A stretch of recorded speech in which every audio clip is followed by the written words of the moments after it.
আমরা শুধু একটা কথাই বলতে চাই, আমরা যে নির্বাচনী যুদ্ধে নেমেছি, এই যুদ্ধে আমরা আমাদের রক্ত, শ্রম, আমাদের প্রচেষ্টা অব্যাহত রাখব।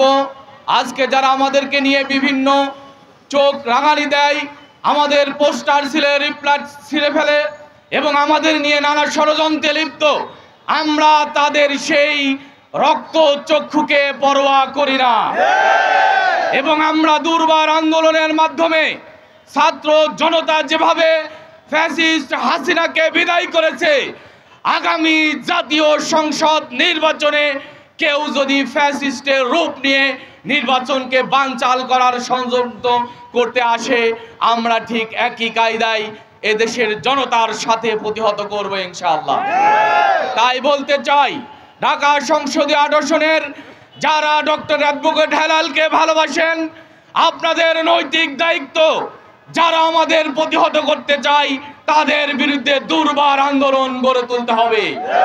আর সেই আন্দোলন হবে ভোটের, ব্যালটের, সেই আন্দোলন হবে জনগণের কাছে ডক্টর অ্যাডভোকেট হেলালকে পরিচিত করার মাধ্যমে।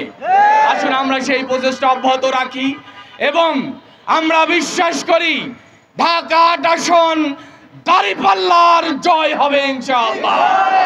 সবাইকে অসংখ্য মোবারকবাদ। আসসালামু আলাইকুম। সংগ্রামী উপস্থিতি, সারা দেশেই আজকে একটি জোয়ার তৈরি হয়েছে। সেটি হচ্ছে সব দল দেখা শেষ, জামাতে ইসলামের বাংলাদেশ। সব দলে দেখা শেষ, দাঁড়িপাল্লার বাংলাদেশ। প্রিয় ভাইয়েরা আমার, আপনারা যদি দাঁড়িপাল্লাকে জয়যুক্ত করেন, আমি মনে করি বাংলাদেশ জামাত ইসলামীকে জয়যুক্ত করা হবে না, এটা জয়যুক্ত হবে এদেশের সাধারণ জনগণ। এই জন্য এক শ্রেণীর মানুষ, এক শ্রেণীর দল এবং গোষ্ঠী আজকে উঠে পড়ে লেগেছে বাংলাদেশ জামাত ইসলামের এই গণজোয়ারকে রুদ্ধ করে দেওয়ার জন্য।